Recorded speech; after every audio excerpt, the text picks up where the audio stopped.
Olá, bem-vindo ao Crias, Parentalidade e Futuros. Eu sou Daiana Sartório e hoje o nosso episódio, olha, tá daquele jeito, hein? Hoje nós vamos falar de nova parentalidade como curas, ferramentas como curas do passado. Tá aqui comigo, Lígia Zottini e Camila Andrade. E esse é um tema bem poderoso. Da existência. Da existência. E a gente já falou no último episódio um pouco sobre essa questão da educação respeitosa, da neurocompatibilidade, que é essa nova parentalidade mesmo, essa junção, né? Essa mescla desse conjunto e do porquê isso tá agora, assim, que já existia, mas agora tá muito mais latente, muito mais perto da gente. E agora, como a gente faz isso? Curando o passado. Por que isso é uma cura do passado, né? E aí vem do desafio que você falou bastante, né? Por que é tão desafiador? Porque não é só sobre um novo conceito, uma nova postura, uma nova abordagem, um novo maternar e paternar, mas com isso vem coisas que estão muito mais antigas dentro da gente e nós estamos tateando aí, abrir essas caixas de Pandora no nosso subconsciente, nessa coisa toda que a gente chama de mente humana, né? E essa mente humana, ela é uma mãe, ele é um pai. Então, acho que psicóloga, por favor. A culpa é da mãe, né? Começar com o Freud, meu amigo Freud. Nossa senhora, a né? culpa materna. Mas, Camis, acho que antes de você começar, eu quero contar a história que eu ia contar. boa. Que eu acho que é o nosso fio aqui, e você vai conseguir falar bem sobre isso. A história não é boa, é uma história triste, é uma história pra mim, tá? Com certeza pra vocês também será. Há algum tempo, a Aurora levou um tapa da minha pessoa. E ela foi de uma reação, justamente tudo que a gente vai falar. Tava pedindo pra ela fazer uma determinada situação. E ela se negando, o que a gente tava falando no último episódio. Argumentando e tal. E a minha reação imediata de uma pessoa que não estava legal. Por isso que é muito sobre o adulto estar regulado pra conseguir lidar com a criança ali. Mas é aquele momento que deu um estouro. E eu dei um tapa no braço dela. Automaticamente ela começou a chorar e aqueles segundos de percepção do que eu fiz me cai. A primeira reação que eu tive, olhei pra ela e falei, filha, me desculpa, eu posso te abraçar? Ela me abraçou, pode, você precisa me abraçar agora. E eu abracei ela e comecei a pedir zilhões de desculpas. Eu falei, filha, me desculpa, me perdoa, eu não faço isso, eu não gosto de fazer isso, eu não posso tocar no seu corpo. E bater não é a solução, falei pra ela, não resolve. E aí ela me solta uma frase que eu acho que vai ficar no meu ser pra sempre. Eu nunca falei isso pra ela, então isso é dela, isso veio dela. E ela olhou pra mim chorando, sentida, não só pela dor física, mas pela dor emocional que eu acabei causando nela. Ela vira pra mim e fala assim, bater não resolve, piora, mamãe. E é difícil falar disso sem se emocionar, porque é exatamente isso. Maravilhoso. Bater piora muito. E eu falei, filha, é verdade, bater piora muito. Ela tá muito pior pra mim. Ai, que madura. Que linda! E eu olhei pra ela e falei, o que você quer fazer sobre isso? Ela, eu só preciso que você me abrace bem forte, pra eu esquecer. E é provado no cérebro, quando a gente faz contenção, realmente o cérebro libera muitos neurotransmissores de satisfação, alegria e relaxamento, e o sistema parasimpático dela foi realmente se regulando, mas aquilo ficou em mim. Pra ela já não, automaticamente em segundos, ela mudou de assunto. Ela falou, te desculpo. Tá tudo bem, mamãe. Acho que claramente eu fiquei muito pior que ela. E ela falou, mamãe, eu te desculpo, tá tudo bem, tá tudo bem. E ela mudou de assunto. Mas aquilo, eu fui dormir pensando naquilo. Por muitos dias a gente faz isso. E aí eu fiquei justamente nesse tema que a gente vai trazer hoje, que essa era a reação mesmo dos meus ancestrais. Não era só sobre mamãe e papai. A gente tem aí avós e muito anterior a nós. Que é uma reação da gente achar que crianças são realmente pequenos adultos. Então que você reagir vai acontecer, né? Vai fazer a criança parar. Mas para de um lugar dolorido e muito prejudicial. Então, assim, eu fiquei muito pensando nessa questão do meu passado. E como, assim, levantar a mão veio na hora pra mim uma cura de que, ok, eles tinham, ali já falei isso no último episódio, eles tinham isso como repertório, era o que eles tinham ali pra fazer, era como eles sabiam, como eles aprenderam. Tá tudo bem, eu sou bem tranquila com isso, mas que isso precisa parar em mim de um lugar de respeito, né? E só dá pra parar, do meu ponto de vista, em nós, quando a gente respeita o passado. Então, ok, foi assim que aconteceu, tá tudo ok. Mas parou aqui. E aí você pode puxar, Camila, a partir dessa história. Que veio, acho que no Triste. episódio certo, na verdade. Sim. Eu sinto muito que vocês tenham vivido essa situação. Mas que bom que a gente vai poder usar ela aqui pra compartilhar e pensar, né, sobre ela. Tem esse lado bom, sem ser poliana, né, mas sim. Sim.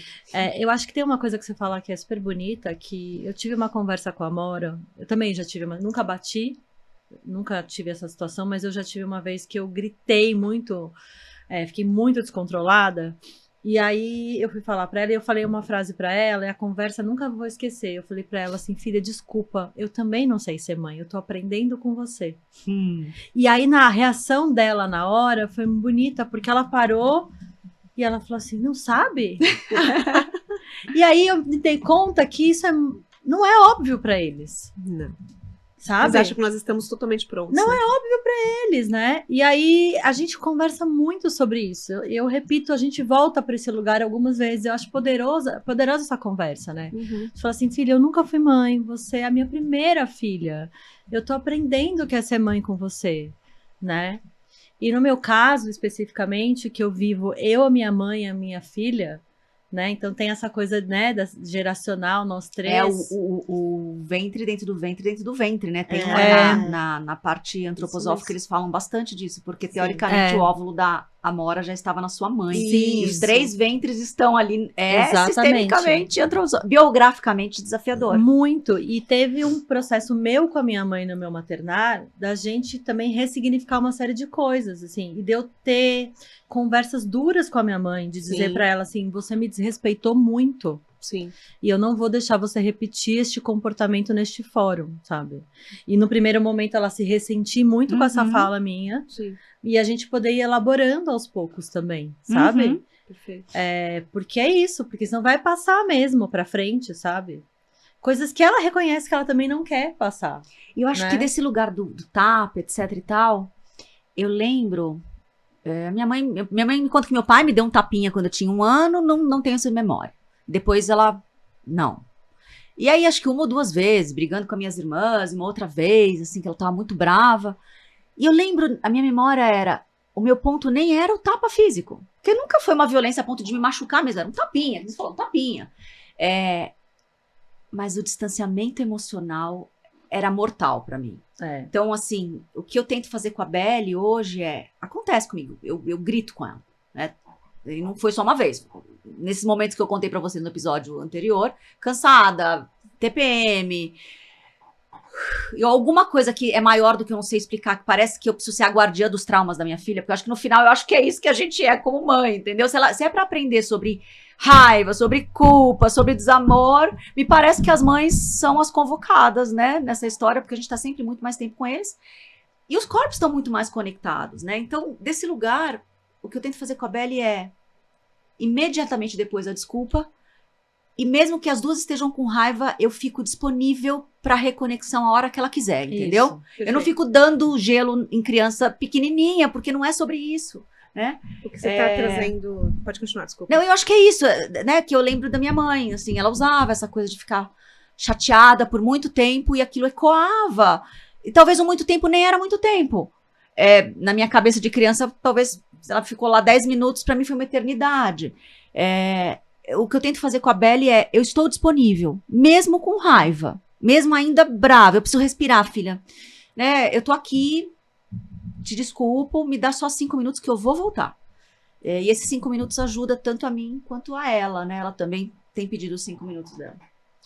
O que você traz é uma verdade do que você viveu, mas também é uma verdade do cérebro. Toda vez que a gente aciona a amígdala para perigo, há uma desconexão do aprendizado e da parte emocional. Então não é só físico, né? A questão é emocional, nosso sistema límbico, ele reage muito forte e ele tende a guardar aquela informação. Quando a gente assiste lá o desenho Divertidamente, isso fica muito claro ali, como as memórias são captadas, né? Ali atrás deles tem o centro de comando ali das emoções, vocês já devem ter assistido, se não assistiu, assista. E atrás tem aquele grande, é um cilindro que faz as captações. Aquilo ali é como se fosse a amígdala. Ela está selecionando o que é bom e o que é ruim e mandando para suas ilhas de memória. Né? É daí que surgem os traumas. Então, quando a gente fere uma criança fisicamente, é muito mais profundo emocionalmente. Porque essa desconexão, ela existe. E quando você dá o gelo, você distancia mais. É um desvínculo. Então, por isso que quando acontecem essas coisas, rapidamente precisa se... respeitando o tempo da criança, principalmente, né?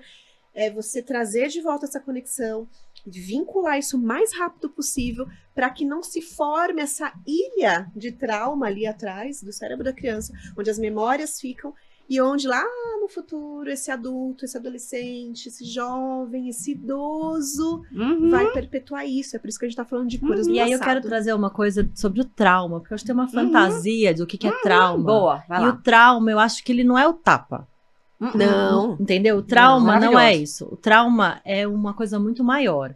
O meu crush intelectual, Gabor Mate, ele Ah, fala, eu amo. maravilhoso. Tem um vídeo dele que viralizou há pouco tempo, que eu acho que ele tá sendo entrevistado por uma mulher, e a mulher fala pra ele, conta que sofreu um abuso na infância, e que ela nunca contou pra mãe, porque ela tinha medo de ferir a mãe, de como a mãe ia se sentir com relação àquilo e tal. E aí ele fala que o trauma não tá no ato em si, embora esse ato seja muito brutal, mas tá nesse medo de dizer pra mãe, no desamparo que essa mulher viveu a vida toda de guardar isso, Na né? desconexão, né? No desvínculo. Exatamente. Então, o trauma não é o tapa. Não. O trauma é a desconexão. O trauma é você se ver num lugar de muita fragilidade sozinho. E o seu principal cuidador, sua principal fonte de contenção, de Essa regulação, referência, né? não tá ali para minimamente te acompanhar. Né? Então eu acho que o trauma vem muito daí, porque às vezes a gente fica assim, eu não posso bater no meu filho, eu não posso... Assim, a gente não deve, mas a gente é humana e vez por outra vai fazer coisas que não deve. O que a gente faz com esse não deve? Maravilhoso. E como que a gente regula aquela situação, né? Então, Traz de volta Maravilhoso. esse vínculo, né? Faz essa ponte de retorno. Eu acho que tem esse lugar. E nessa conversa da Amora, de eu não sei se sua mãe estou aprendendo, uma vez ela falou pra mim, mamãe, eu também não sei ser filha. Ai, que fofo. Né? E aí eu acho que essa conversa é muito legal, porque assim, ela tá aprendendo a ser filha e eu tô aprendendo a ser mãe. Então vamos aprender junto? Eu acho que isso é de um lugar, de uma fragilidade tão... de uma vulnerabilidade posta na mesa tão poderosa, né? Assim, olha, a gente tá aqui junto nessa jornada, eu não sei ser mãe, você não sabe ser filha, e a gente tá junto aqui aprendendo. Como é que a gente vai fazer isso ser de um jeito que fica legal pra nós duas aqui? Ô, Cami, será que você vai concordar comigo? Eu não sei. Vamos descobrir agora, todo mundo junto. É sobre isso, né? Eu tenho uma certa dificuldade com a frase nasce um bebê, nasce uma mãe, ou nasce uma criança, nasce uma mãe. Eu tenho uma dificuldade com essa frase. Ao mesmo tempo que ela é verdade, pra mim ela é uma inverdade. Por que que ela é uma inverdade? Vamos começar pela inverdade. Porque a sociedade tende a achar, e isso também é uma questão do passado, que nasce pronta. Né? Que quando você pare e aquele ser se torna, no caso nós, mãe ou pai, é que se fala, a sociedade sempre coloca na conta da mãe, né? Mas ambos, né? A parentalidade sobre isso. Nasce pronto. E eu acho que isso é uma... é uma grande inverdade, porque ninguém tá pronto. A gente já falou isso no episódio 0, no episódio 1, enfim. Mas ela tem um fundo de verdade, que é o que você tá trazendo, que aí eu acho que é a verdade, nasce no sentido de que vai começar a se desenvolver, né? Porque a gente vira um embrião junto com a criança embrionária, com o embrião ali. É que aí quando a gente fala isso, a gente tá juntando a função mãe com o papel mãe, que não necessariamente é a mesma coisa. Fala mais. Obrigada, isso Né? envolva. É diferente a função e o papel. Tem o papel social, que você Perfeito. ocupa, e sim, a partir do momento que você tem um filho, você tem esse papel de mãe, mas a função da mãe, ela pode, sei lá, variar ali, né? Eu acho que são coisas diferentes, porque às vezes a mãe não precisa ser necessariamente a cuidadora ou a referência afetiva naquela estrutura familiar, né? Eu acho que papel e função são coisas diferentes, né? Mas acho que vale entrar agora em alguns repertórios e aí depende muito do quanto a gente vai conseguir viver a maternidade. Eu vou trazer o papel da mãe mesmo, né? Nessas bolhas de privilégio que a gente anda e em primeira pessoa, eu acho que eu tenho um privilégio em algumas dimensões, mas o meu maior privilégio é poder ter tempo com a Belle. né? Sim, Um com trabalho certeza, é o meu também. flexível, as agendas que permitem, principalmente nesse primeiro setênio, e aí já entrando nos setênios, né? A antroposofia, as pedagogias que as nossas filhas estudam, que é a Waldorf, eles trazem a noção humana de desenvolvimento sobre setênios, né? E os 3 primeiros setênios pertencem ao desenvolvimento de uma criança, do nascimento a entregar ela como um jovem adulto para começar a ter a sua autonomia. Então, do 0 ao 7 é o setênio do mundo é bom. O mundo precisa ser bom. Ah, meu filho precisa ver... Não. Até os 7 anos não precisa ver o mal do mundo nenhum. Né? Idealmente, a gente vai trabalhando esse mundo é bom e vai introduzindo essas coisas do mal, seja por um conto de fadas, um desenho. É por isso que o conto de fada é tão importante para a criança nesse primeiro setênio. Nem vou me entrar em muitas coisas, porque a gente vai trazer alguns convidados que vão ser mais especialistas. É só para vocês. Sobre isso. Para vocês terem um pouco de noção. Depois dos 7 aos 14, e aí é o setênio da mãe o primeiro. Dos 7 aos 14, setênio do pai, essa figura masculina. O mundo é belo, e ele começa a ser um mundo externo, porque o primeiro é basicamente, cara, o filho nem até os 3, 4 anos, ele nem acha que os corpos estão interligados, entendeu? Eu falo isso agora, né? Até os 3 anos ele entende que o corpo dele e o corpo da mãe caminham juntos mesmo. Mas posso fazer uma observação? Deixa eu só terminar É só porque da mãe, do maternar, porque eu acho que esse maternar pode ser feito por uma outra figura, sabe? Pode, mas só pra gente trazer isso. Acho que sim, porque é função e papel, é isso que eu tô querendo dizer, entendeu? Concordo que sim, mas vamos assumir nos privilégios de poder ser a mãe, né, que ou a que assumiu o papel principal numa adoção, ou que pariu essa criança, entendeu? E aí, dos 14 aos 21, o mundo é da criança, né? E ela vai pegar esse primeiro repertório do belo e do bom, do pai e da mãe, ou do feminino e do masculino, e vai fazer os dela. E aí você trazendo todas essas frases, que a Beli também externa, né? E hoje de manhã eu falei que a gente ia começar um trabalho juntas, né? Que as 3 mamães que ela conhece ia estar junto, e que era sobre maternidade. E eu perguntei se, filha, você acha que eu sou uma mãe respeitosa? Aí ela falou, às vezes. Eu falei, elabora, fala mais. Então, só pra dizer que... Aí ela botou na conta de, tem horas que eu quero comprar uma coisa e você não me respeita. Eu falei, não vou te respeitar muitas vezes, filha. Ótimo. Então, assim, o que eu quero dizer é que nessa primeira infância, por mais que a gente se esforce, e se você tem esse privilégio de estar próximo, ou de ter a consciência, né? Porque talvez o trabalho leve um tempo e você chegue de qualidade no fim da noite, também é importante e também é uma forma de estar próximo. Entre o que a gente está dando e o que eles estão recebendo, a gente só vai saber na adolescência. Que aí eu me emociono bastante, assim, porque eles falam que o cérebro é um turbilhão de conexões aos 3 anos, né? Que é um storming de sinapses. E, de novo, dos 12 aos 13 vai acontecer. E é aí que muita gente bota na conta, adolescência é difícil. Eu não tô lá, eu não posso falar com propriedade, mas a gente já vai começando a ler, né? Que eles se distanciam e eles verbalizam. E como é que trazer esse distanciamento para uma proximidade? Eu acredito que essa primeira infância, com a proximidade de trazer, eu quebrei, me perdoa, me desculpa, não dá o gelo, tudo isso vai ajudando a preparar o caminho para esses 12, 13, que o cérebro vai fazer de novo uma lavagem enorme e vai trazer sinapses novas, e eles vão, e eu me emociono sempre quando eu falo essa frase, eles vão poder contar pra gente, antes de sair de casa, o que ficou faltando, entendeu? Então tem horas que o adolescente grita e fala, cara, não quero, eu quero espaço. Faltou espaço. Mesmo que eu achei que eu tenha dado espaço. Não, eu quero abraço, um adolescente mais sentimental. Tem muitas variáveis nisso, mas eles vão poder contar pra gente o que tá faltando, né? Porque hoje de manhã eu percebi que pra ela, toda essa educação respeitosa que eu falo, que eu faço e faço com ela, tem as suas reticências ali. Mamãe, você é de vez em quando. O que mais de vez em quando tá acontecendo, eu só vou saber na jornada mais pra frente, né? Então, eu acho que é desse lugar de acolhimento. A gente tá fazendo o que a gente pode, é o melhor que eu tô dando agora. Mas eu acho que isso só é possível, esse campo adolescente que você tá trazendo, né? Onde eles vão ter esse espaço, quando a gente tá dando esse espaço hoje, né? Quando a gente permite que as crianças possam falar, ter o seu espaço, verbalizar, porque o que mais eu vejo é as crianças não tendo voz, né? Agora os adultos que estão falando, toque o celular, toque vai brincar, nanana, e acredito que as crianças de vocês sejam assim, mas a minha cria, ela gosta de participar. Sim. Então se ela tá ali, A gente tá conversando, claro, numa conversa de adulto que é possível ela estar, às vezes tem conversas de adulto que não é possível ela estar, são conversas diferentes. Ela, eu também acho. Normalmente, o que a gente faz, né, como adulto meio adolescente? Não, é pra lá. Vai pro seu quarto. Não. E quando a gente dá espaço, a gente também vai abrir espaço para esse adolescente. Eu também não tô lá, a jornada ainda é longa, mas eu espero muito que ela tenha esse espaço e que eu possa dar esse espaço também para ela. Porque ainda é sobre esse tipo de respeito, né, no próprio adolescente.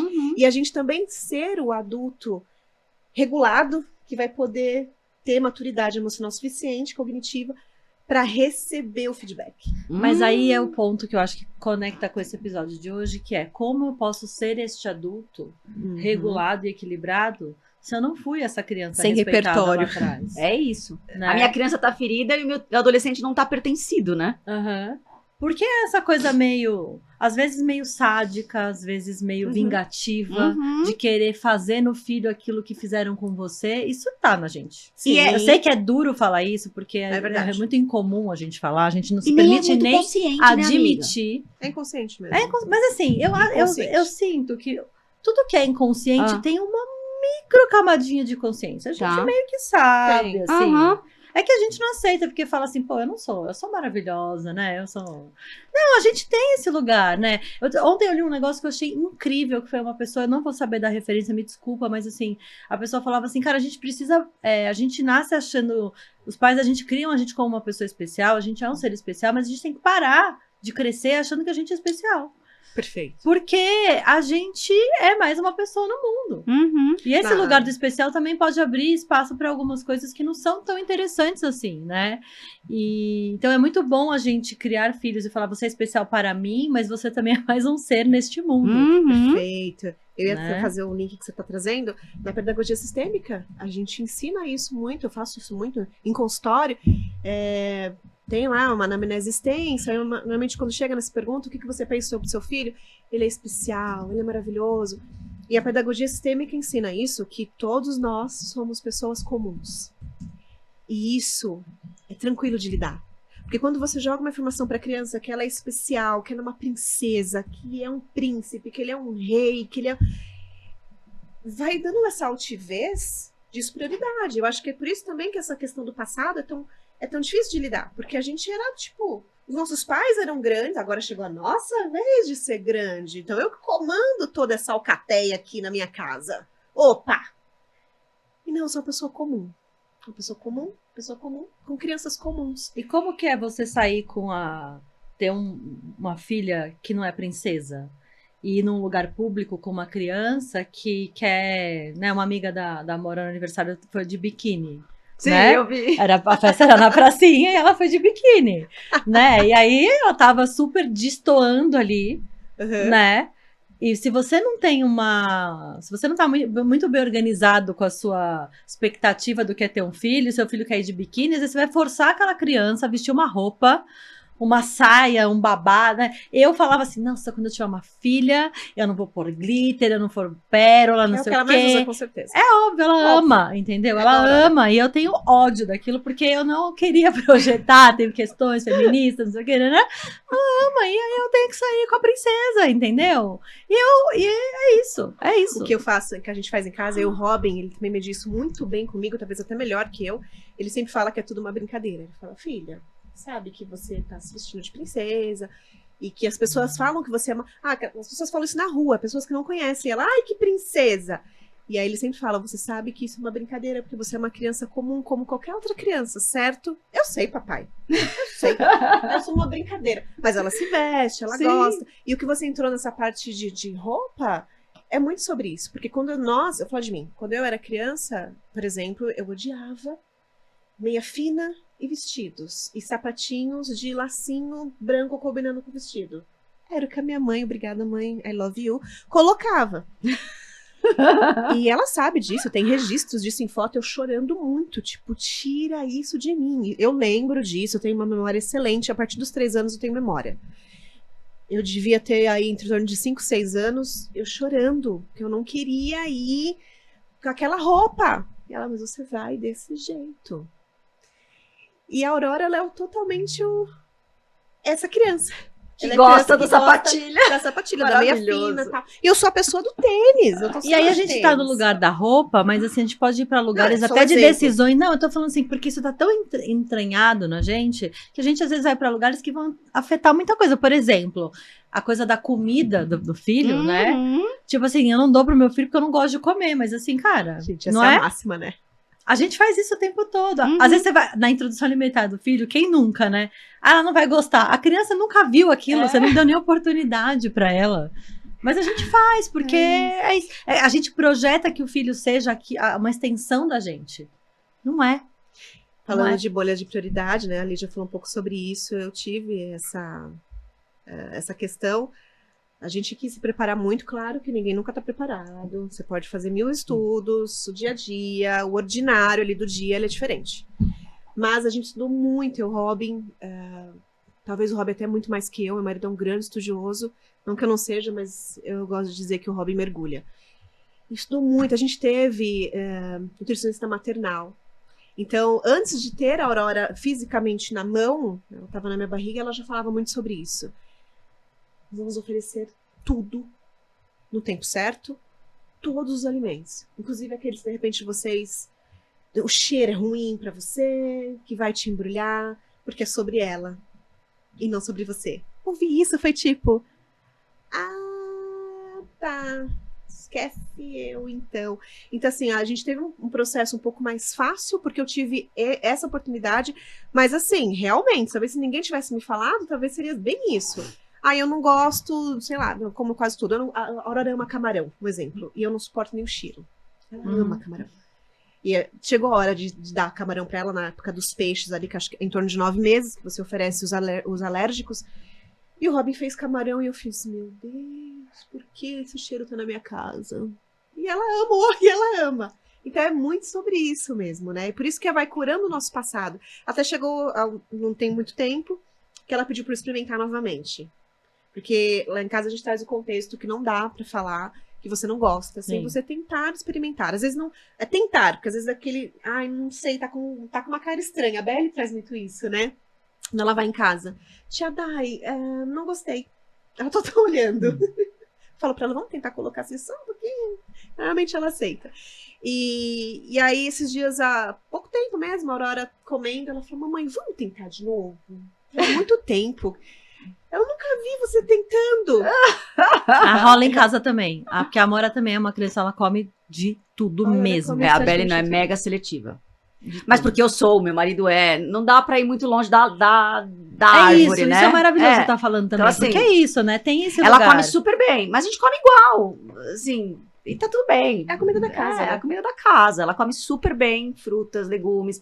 É repetidinho, tá tudo bem. Eu tenho uma história maravilhosa que a Amora já chegou me desbancando nesse lugar, né, de cura do passado, porque a Amora foi um bebê pélvico, então ela estava sentada na barriga, e eu queria muito, era uma coisa assim muito importante para mim fazer um parto natural. Pra mim também. Era muito importante. Não rolou, amiga? Não rolou.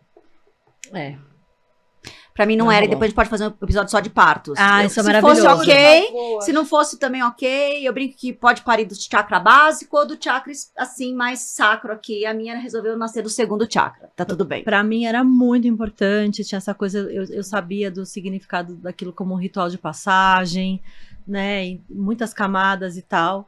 E aí eu fiz de tudo pra ela virar. De tudo. Primeiro assim, eu era muito desencanada, assim, eu não quis entrar na gravidez entendendo muito tudo, e aí falava, ela tá pélvica, e eu, tá bom. Então eu fui meio que deixando, até o momento que eu entendi o que significava um bebê pélvico. Não ia passar, né? Simples assim. E aí essa coisa, pode fazer um parto pélvico natural, não sei o quê, mas é mais arriscado, você tem que ter um profissional muito especialista, não sei o quê, não. Eu fazia muita questão de ser no hospital, porque eu tinha questões, e aí no hospital não permitia, né? Aí eu fiz de tudo. Eu fiz todas as mandingas científicas, não científicas. Eu ficava de ponta cabeça, eu punha a mocha no pé, queimava o negócio, o incenso, não sei o quê. Acupuntura. Até que eu fiz acupuntura. Até que eu cheguei no momento de fazer a versão cefálica, que você vai pro hospital, a médica vira o bebê na mão, dói pra cacete. Sim. E eu já tava bem no final da gravidez, assim, porque isso a gente deixou assim como a última opção. E eu lembro do momento certinho, assim, que ela tava virando, a Amora já tava quase virando, e a médica comentou com a enfermeira que tava ali. Ela tá empurrando de volta.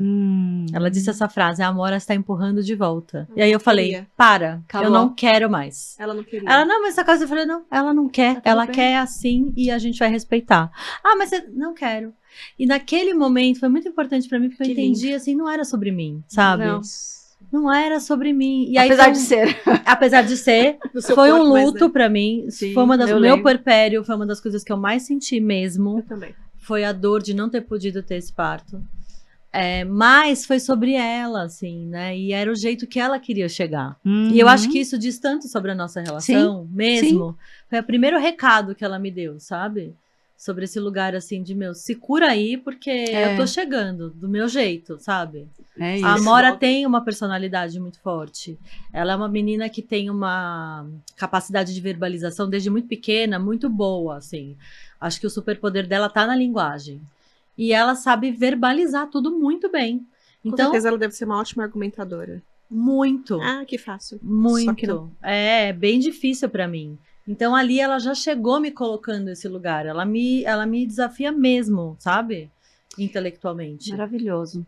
A gente tá indo pros minutos finais, eu acho que não pode passar, e eu acho que vai ter muitos episódios ainda sobre todos esses temas. Tudo que a gente tá falando, a gente vai ter que fazer Sim. a versão. Outros É por isso programas. que vão ser muitas conversas, gente. Vem ficar com a gente. É um bate-papo aqui. As nossas próprias experiências se misturam com as nossas ciências e com as nossas sensibilidades.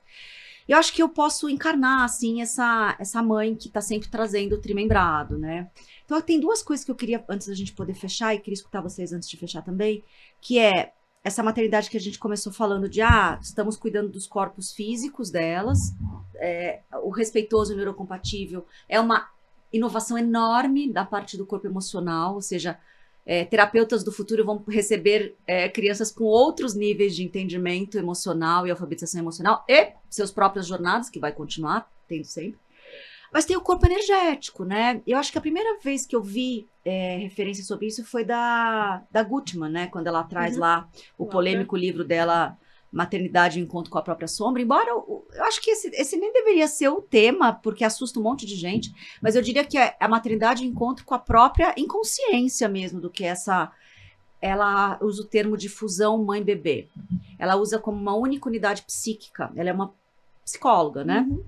Uma Psicanalista. É uma psicanalista, né? Ela é uma biógrafa, muito trabalhando ali as biografias com base também antroposófica, uma argentina, né?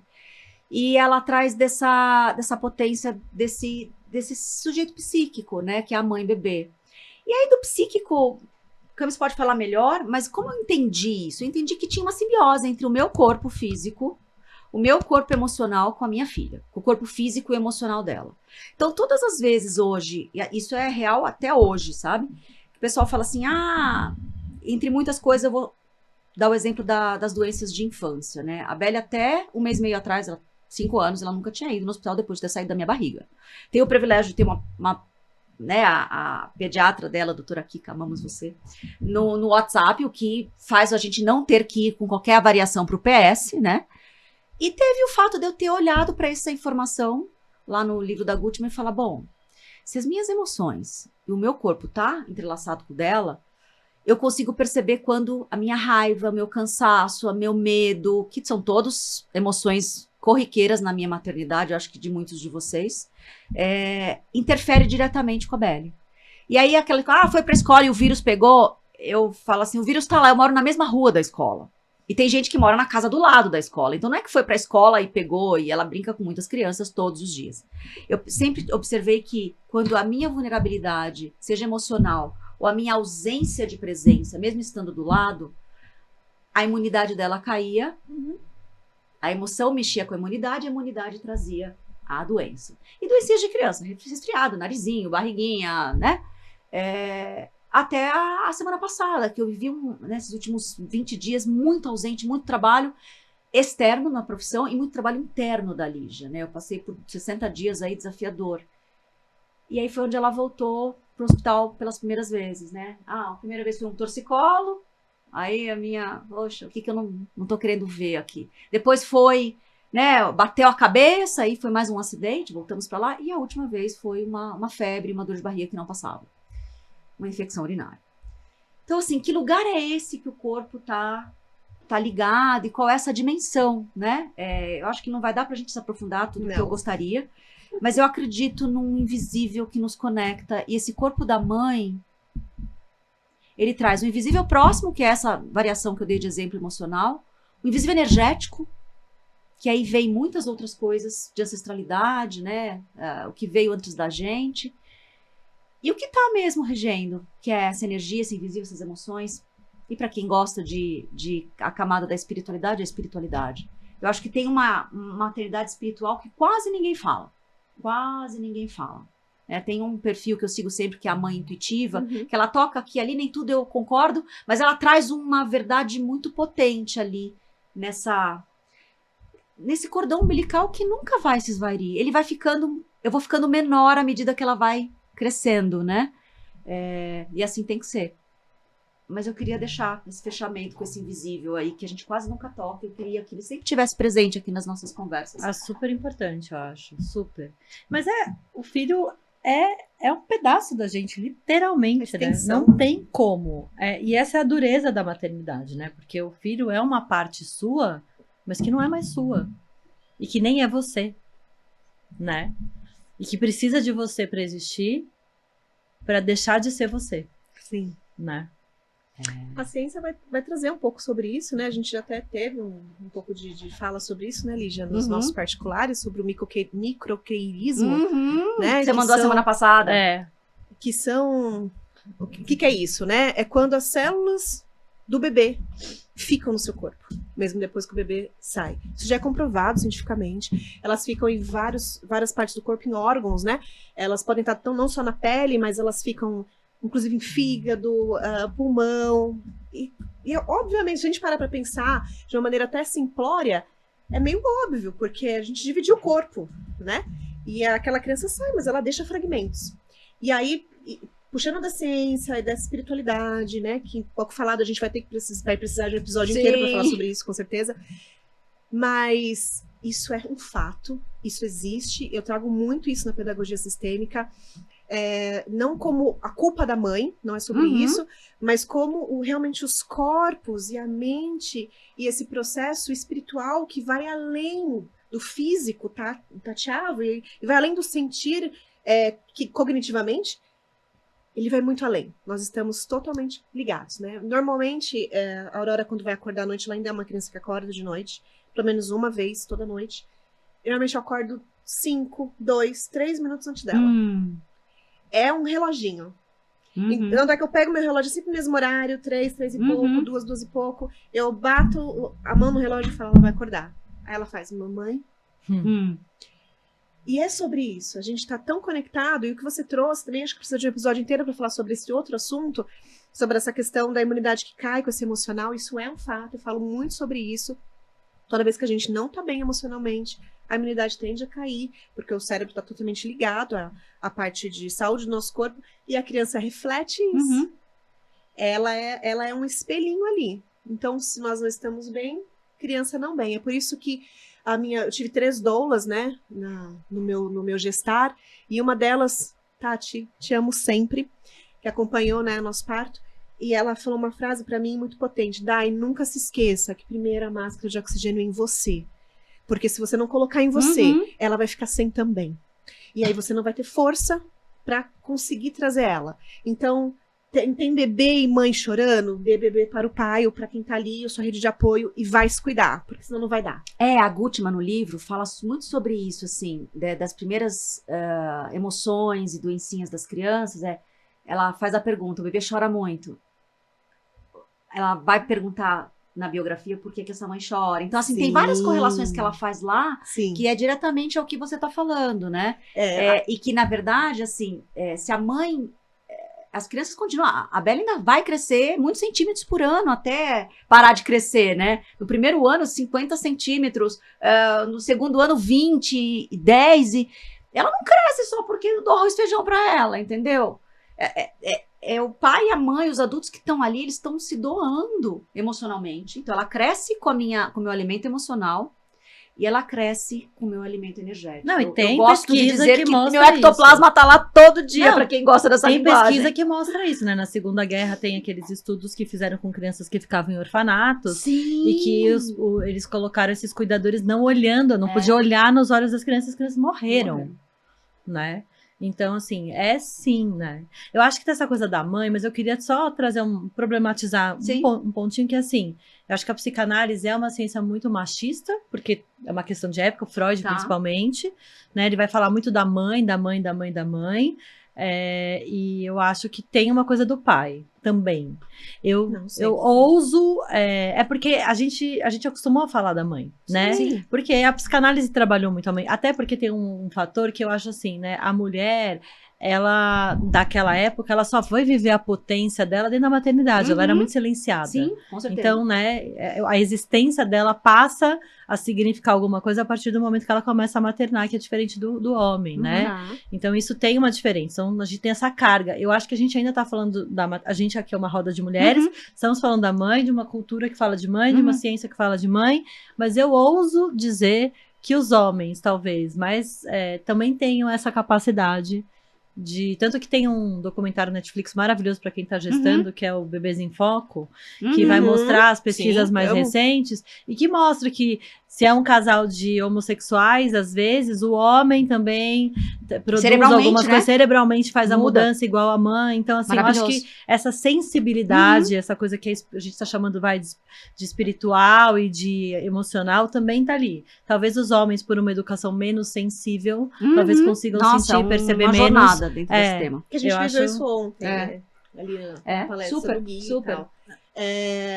E só fazendo um fechamento do que você está trazendo, Camis, eu concordo assim, muito em você, e até falando sobre essa questão do corpo, né, que a gente estava falando agora, que a criança sai do corpo da mãe, mas ela entra pelo corpo do pai. Isso. Maravilhoso. Isso é sistêmico honroso. Às vezes já aconteceu uma vez em um processo ali de reeducação da nossa família, ali eu e o Robin, e ele falando, isso é muito seu. Eu falei, não se esqueça que ela é o seu espermatozoide, ela é você.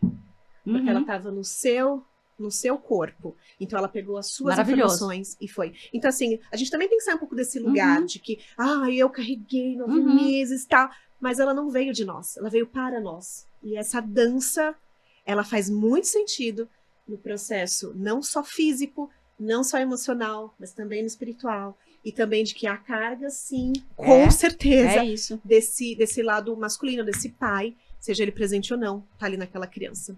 Temos? Temos, né? Nossa Senhora, temos. Falaria mais um montão disso. Temos 5.000 abas abertas para próximos capítulos. Mas eu acho sim, porque acho que a última frase o que ela traz nesse livro é que já que, historicamente, cientificamente, biologicamente, os primeiros anos de uma criança depende exclusivamente do corpo da mulher, né? Os homens não amamentam. Então, a gente sai de uma dupla, né? Que se você tá nessa dupla, nessa relação, né?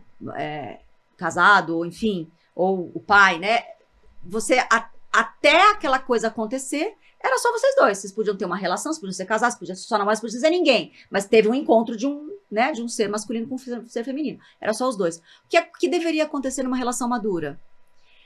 Essa mulher, por um bom tempo, ela não vai estar disponível para retroalimentação. Ela vai ser o corpo físico, emocional, energético daquela criança. Então, é a famosa frase que a gente vê nos Instagrams. Quem cuida de quem cuida, né? Quem cuida da mãe? Nesses primeiros anos de vida, esse masculino tem esse papel. Se ele já não pode fazer todas essas coisas, o que ele faz? Não sei, de lavar a louça a fazer o que precisa infraestruturalmente para que aquela mulher tenha mais tempo para esse corpo conseguir ser essa proteção, né? Biopsicoenergética dessa criança. E eu acho que aí tem muitas formas da gente explorar. Eu não tenho a menor resposta concretizada dentro de mim, mas eu acho que tem um belo binômio aí. Não sou casada, não sou mais casada. Quem tá cuidando dessa mãe? Quem tá no papel do masculino? Porque o masculino é isso, essa energia de fora, essa energia de segurança, de estrutural, né? Quem tá fazendo essa estrutura? Aldeia. É isso. Aldeia. Maravilhoso, agora temos. Com isso dito, fechamos mais esse episódio. Quero deixar uma frase para você e para vocês. Quero dizer que ciência, afeto e presença é o trio que sustenta o futuro das nossas crias. Maravilhoso. E do mundo. E do mundo. É isso.